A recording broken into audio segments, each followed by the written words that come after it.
শেখ হাসিনা এখনো বুঝতেছে না যে তার দলের লোকগুলি, তার কাছের লোকগুলি তার ক্ষতিটা করছে। এখনো ভাবতেছে যে আমেরিকা তার পদত্যাগের জন্য দায়ী, তার এই পালিয়ে যাওয়ার জন্য দায়ী। আসলে দায়ী হইল কারা? সালমান এফ রহমান দরবেশ নামে যাকে চেনে, আরেকটা হলো ওবায়দুল কাদের, আরেকজন হলো স্বরাষ্ট্রমন্ত্রী, আরেকজন হলো সজীব ওয়াজেদ জয়। এই চারজন হলো মেইন। আরও সাথে আছে যাদের কাছ থেকে সবসময় মানে ভুয়া খবরগুলি পাইছে, যেমন ইন্টেলিজেন্ট ব্রাঞ্চগুলি, গোয়েন্দা সংস্থারা তো সব খবর জানে ভাই। এই খবরগুলি, অথেন্টিক খবরগুলি শেখ হাসিনাকে দেবে না? দেয় নাই। কারণটা হচ্ছে কি জানেন? সবাই নাক ডুবায়া খাইতেছে। শেখ হাসিনা যদি চলে যায় ক্ষমতা থেকে, তাহলে ওদের তো ওই যে অবৈধ যে সম্পদ ওদের পাহাড় গড়ছে, এগুলি তো তাদের থাকবে না। তো এইগুলিকে হালাল করতে হইলে তাদের ক্ষমতায় রাখতে হবে আওয়ামী লীগকে। যেমন মনে করেন শেখ হাসিনা নিজের মুখে তাকে বলছে ওই যে আমার কাজের লোক যে আমাকে পানি খাওয়াইতো সেও 400 কোটি টাকার মালিক। এক জায়গার থেকে আরেক জায়গায় হেলিকপ্টার ছাড়া যায় না। তো এটা আপনারা সবাই শুনছেন, এটা সোশ্যাল মিডিয়ায় অনেক চাওয়া দিচ্ছে। যাই হোক, এখন ইন্ডিয়ান এক পত্রিকাকে শেখ হাসিনা দিয়েছেন, স্টেটমেন্ট দিয়েছেন একটা। এইটা আমরা একটু শুনি। এটিএন বাংলা এটার প্রচার করছে। যুক্তরাষ্ট্রের ষড়যন্ত্রে ক্ষমতাচ্যুত হয়েছেন বলে মনে করছেন ভারতে পালিয়ে যাওয়া বাংলাদেশের সদ্য সাবেক প্রধানমন্ত্রী শেখ হাসিনা। তার এই বক্তব্য প্রকাশ করেছে ভারতের সংবাদ মাধ্যম দ্য প্রিন্ট। নিজের মতামতের পাশাপাশি দলীয় নেতাকর্মীদের হতাশ না হয়ে মনোবল অটুট রাখার নির্দেশনা দিয়েছেন তিনি। জানিয়েছেন দেশে ফিরবেন হ্যাঁ, দ্য পেজ এটা খবরটা ছাপাইছে। তো দলীয় নেতাকর্মীদেরকে হতাশ না হওয়ার আহ্বান জানিয়েছেন তিনি। দেশে ফিরবেন। দলীয় নেতাকর্মীদেরকে আপনি ফালায়াত হয়ে গেছেন। আপনি জানেন এই লোকগুলির কি অবস্থা। যে যারে পাইছে যেখানে সেখানেই পিড়াইতে মাইরে ফেলাইছে, তাদের বাড়িঘর আগুন জ্বালাইয়া দিছে। তারা খায়া না খায়া কি মানবেতর জীবনযাপন করতেছে। রুকিয়া প্রাচী এই লাইভে আইসা যা বলল যে প্রথম দিন থেকে 15ই আগস্ট থেকে 14ই আগস্ট রাতের থেকে তার হয়েছে, ওই যে শাড়িটা পরে সে বাড়ি ছিল ওই শাড়ি পরাই সে আছে। এখন বুঝেন যে কি অবস্থা তার। তো এরকম মানবতর জীবনযাপন সব নেতা কর্মীরাই করতেছে। আর আপনি এখন বলতেছেন হতাশ না হওয়ার। হতাশ না হওয়ার কি? গণপিটানি খায়া মানুষ মারা গেছে, আর আপনি বলতেছেন যে হতাশ না হওয়ার। আর আপনি দেশে আইবেন।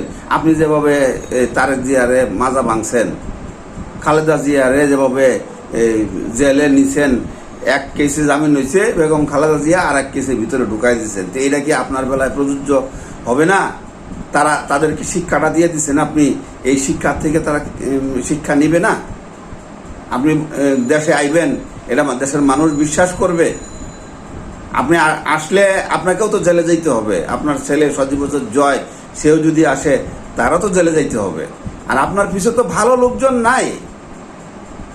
হ্যাঁ, আপনার সজীব ওয়াজেদ জয় এখনো বলতেছে, হ্যাঁ এটা শুনি একটু আগে, তারপরে অন্য কথা বলি। কর্মীর উপর যেভাবে হামলা হচ্ছে, এই পরিস্থিতিতে আমরা হাল ছেড়ে দিতে পারি না। দলীয় কর্মীদের উপরে যেভাবে হামলা হচ্ছে, এই পরিস্থিতিতে আমরা মানে পালিয়ে থাকতে পারি না। আমরা দেশে আসবো। হ্যাঁ, দেশে আসবা কাকা। তারেক রহমানের কথা মনে আছে? তারেক রহমানের কিভাবে তোমরা সাইজটা করলা? এই যে এই ছেলেটা ওই যে কি যেন আইটি সেক্টরের সে উপদেষ্টা, তার একটা কোম্পানি, সেই কোম্পানির থেকে আইটি সেক্টরের সমস্ত জিনিসপত্র টেন্ডারের মাধ্যমে কিনতে হবে। আর এই পুতুল না, শেখ রেহানা এবং সে হইল শেখ হাসিনার ছিল, ক্যাশিয়ার ছিল, পাশে ছিল 32 নম্বরে বসতো, পাশের রুমেই, শেখ রেহানার পাশের রুমেই বসতো হইল টুকন মামা। তো টুকন মামার নামটা এখনো আসে নাই। ওই লোকটা বেশ ভদ্রলোক ছিল মনে হয়। সে খায় নাই, সেরে না দিয়াই শেখ রেহানা আর খায়াল হয়েছে সব, সজীব ওয়াজেদ জয়। তো সজীব ওয়াজেদ জয় কয়দিন পরে পরে যে সমস্ত বক্তব্যগুলি দিতেছে, আর চেহারাটা দেখছেন আপনারা কেমন হয়েছে চেহারাটা? কেন? ওই যে দেশে আসবে বলে, আবার যখন তারেক রহমানের কথা মনে হয় তখন আবার মানে ওই সারা রাত ঘুম হয় না। স্বাভাবিক কথা, তারেক রহমানের মতো ছেলেরে কি সুন্দর একটা চেহারা ছিল, আর তারে কি অবস্থাটা বানাইছে, রিমান্ডের পরে রিমান্ড, রিমান্ডের পরে রিমান্ড, ব্যাকবন মাইয়া লাইছে। তোমরা কাকা আইবা না, এটা সবাই জানে। খামাকা নেতা কর্মীদের আর বিভ্রান্ত করো না, যারা যে অবস্থায় আছে এই অবস্থায় থাকতে দাও, এত সহজ না। আর তোমাদের পিছনে কারা আছে?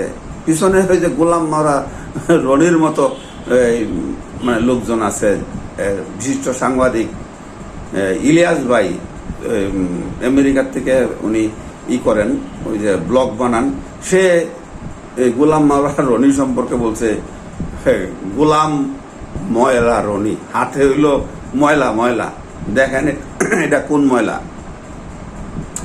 তো এই গোলাম ময়লা রনি এমন কোনো দল বাকি নাই সেই দলে সে যায় নাই। তো তার মতো ব্যক্তিত্বহীন লোক যদি এই আওয়ামী লীগের এখন সাপোর্ট দেয়, বারবার বলতেছে শেখ কি সজীব ওয়াজেদ জয় যে বক্তব্য দিতেছে, এরকম বক্তব্য বলে যে রাজনীতি সম্পর্কে তার ভালো নলেজ হয়েছে, এক একদিন এক একটা বক্তব্য সে চেঞ্জ করতেছে, এটা বলে রাজনীতিবিদদের মতো বক্তব্য। তার মানে কি রাজনীতিবিদরা কি ফাউল কথা বলে? এক একদিন এক একটা বক্তব্য পরিবর্তন করে, তার সিদ্ধান্ত পরিবর্তন করে।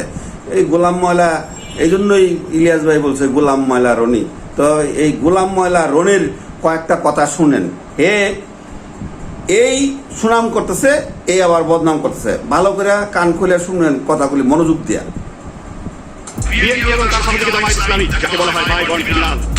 আগামী 100 বছর বিএনপি দেওয়া জামাত আসলে একটা আদর্শ কিছু রাজনীতি করে। বিএনপি এবং জামাতে ইসলামী বাই বর্ন ক্রিমিনাল, কথাটা বুঝছেন? বিএনপি এবং জামাতে ইসলামী যাকে বলে বাই বর্ন ক্রিমিনাল, আবার পরক্ষণেই বলতেছে বিএনপি 100 বছর টিকে গেল। তারপরের ডায়লগটা কি? জামাতে ইসলাম আসলেই একটা আদর্শভিত্তিক রাজনৈতিক দল। Doctor Yunus left in politics, তা সে মানে পলিটিক্সে নাই, এ ধরনের একটা কথা বুঝাইছে। তো ডক্টর ইউনূসের পলিটিক্সে থাকার দরকার নাই, তো পলিটিক্সে তারে আনা হয়েছে। সে যে পুরস্কারগুলি পাইছে সেই পুরস্কারগুলির যদি লিস্ট করা হয় সকাল থেকে সন্ধ্যা পর্যন্ত লম্বা হবে। তারকে চিনে না বিশ্বের এরকম কোনো লোক নাই। তো ডক্টর ইউনূসকে নিয়ে মন্তব্য করতে হলে অজু করে লইতে হবে গোলাম মাওলা রনি সাহেব। এখানে যে বক্তব্যটা আমি তুলে ধরছি ভাই ব্রাদার, এটা তো আমার মুখের কথা না, নাকি? এটা তো রনি সাহেবের মুখের কথাই।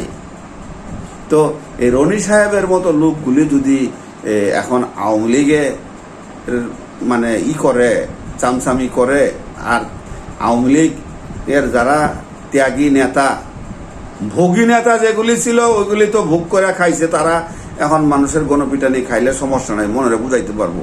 যারা ত্যাগী নেতা তারা কিনিয়া সান্ত্বনা পাইব, তাদের মনে তো হাই হোসেন করতেছে, তাই না? যেমন ইয়ের দিন ওই যে কি জানি বলে, ওই মহরমের দিন ওই যে যারা সিয়া হাইউসেন করে না, ওই যে পিঠের মধ্যে ছুরি মারে, তো এরকম তো এই ওরাও তাদের পিঠের মধ্যে এখন ছুরি বইতেছে। যারা আওয়ামী লীগের নেতা কর্মী, তাদের বাড়ি ঘর কিচ্ছু নাই, তারা তো কারো নির্দেশেই করছে, তাই না? কেউ তো বাই বর্ন ক্রিমিনাল হয় না। গোলাম মাওলা রনি যেরকম মানুষকে ক্রিমিনাল বানাইতেছে, সেকেন্ডের ভিতরে সার্টিফিকেট দিয়েছে, আবার সেকেন্ডের ভিতরে সে ক্রিমিনাল থেকে ভালো বলে ফেলাইতেছে, আবার সে আওয়ামী লীগের গুণগান গাইতেছে সজীব ওয়াজেদ জয়ের। এইগুলি কোনো নীতি নৈতিকতা সম্পন্ন লোকের কাজ না। তাই বর্তমান রাজনীতিতে যারা আসবে, আপনারা তাদেরকে ওই ভোটটা দেওয়ার সময় যদি কোনোদিন নির্বাচন হয়, যাকে খুশি তাকে না, যাকে জাতি পছন্দ করে, মনে প্রাণে বিশ্বাস করে যে হ্যাঁ এই লোকটা দেশের জন্য কাজ করবে, তাকেই ভোটটা দিবেন, যে উপযুক্ত, যে পাওয়ার উপযুক্ত। আর নয় হেলা ফেলা। সুযোগ একটা যেহেতু আল্লাহ মিলিয়ে দিছে, ফেসিবাদের শেষ নাই তো। এই যে দেখেন সায়েন্স ল্যাবরেটরিতে যে ডিরেক্টর ছিল, কি উপপরিচালক না পরিচালক, সে মহিলা, তার রুমের ভিতরে ওই যে ফুলদানি রাখার জন্য যে একটা শোকেস, এটার মাঝখান দিয়ে দরজা করা, মানে কারো বুঝার কায়দা নাই। ওই পাশে খাট ফালায় রাখছে, ওই পাশে হইলো গোপন কক্ষ, ওইখানে টাকা পয়সার লেনদেন হইতো। আর যেহেতু আছে, ওই যে খেতাবালিশ আছে, খাট আছে, ওখানে অনৈতিক কার্যকলাপও হইতে পারে। তো সায়েন্স ল্যাবরেটরির মতো ল্যাব, যেখানে একটা জাতীয় ল্যাব, সেখানে সবকিছু বিএসটিআই অনুমোদন করার জন্য, অনুমোদন দেওয়ার জন্য ওখানে পাঠায়, করার জন্য, টেস্টের রিপোর্ট আনার জন্য সায়েন্স ল্যাবরেটরিতে। ওখানে বড় বড় বিজ্ঞানীরা বাংলাদেশের সব ওখানে বসে থাকে। আর সেই জায়গায়ও মনে করেন মানে ভেজাল, চিন্তা করেন। তো এই জন্যই বললাম, শুধু স্বৈরাচার সরকার না, স্বৈরাচার সব জায়গায় ঢুকে গেছে। এইগুলিতে উৎখাত না করলে হবে না। যেমন মনে করেন বাজারে যখন তখন সবাই দাম বাড়াই দিত। কেন বাড়াইতো জানেন? তাদের চান্দা দিতে হয়। একেবারে মানে মাঠ কর্মী থেকে শুরু করে শেখ হাসিনা পর্যন্ত চান্দা নিত। তো তারা কি করবে? তারা তো দাম বাড়াবেই। একটু বৃষ্টি হইলেই দাম বেড়ে গেছে, কেউ বলার কিছু নাই। বাজার মনিটরিং তো হয়তো মানে নামে মাত্র, ওই বাটা কি চাকরিটা হারাইব? তাকে হয়তো বা ইনস্ট্রাকশন দেওয়া আছে, এখানে এখানে যাইবা না, এখানে গেলেও দুই একটা দোকান থেকে আইওয়াশ করে চলে আসো, জরিমানা টরিমানা করে। তো এইরকম প্রতিটা সেক্টরেই করাপশন। তো এই প্রতিটা সেক্টরেই স্বৈরাচার আছে। স্বৈরাচার খালি দেশের সরকার না, এই প্রশাসন থেকে শুরু করে যত মানে একেবারে গোড়ায় পশমের গোড়ায় হইল স্বৈরাচার। এদেরকে নির্মূল করতে হবে, না হলে দেশে শান্তি আসবে না। হয়তো এটার জন্য এই অল্প সময়ে এটা করা যাবে না, লং টাইম দরকার, এটাকে লং টার্ম একটা দরকার, প্রজেক্টের দরকার। তো সেইটা হবে কিনা জানি না, আমরা দেখে যেতে পারবো কিনা সেটাও জানি না। আপনারা আপনাদের মূল্যবান মতামত কমেন্টসের মাধ্যমে জানাবেন। আর আমার এই বুঝপাতা চ্যানেলটার পাশে থাকবেন। ভিডিওগুলি ভালো লাগলে লাইক কমেন্ট করবেন, ভালো যদি না লাগে সেইটাও লিখবেন কমেন্টসে, কোনো সমস্যা নাই। গালি দিতে মন চাইলে গালি দিয়ে দিবেন, কোনো সমস্যা নাই। শেয়ার করতে মন চাইলে শেয়ার করবেন। ভালো থাকবেন, সুস্থ থাকবেন। আসসালাম।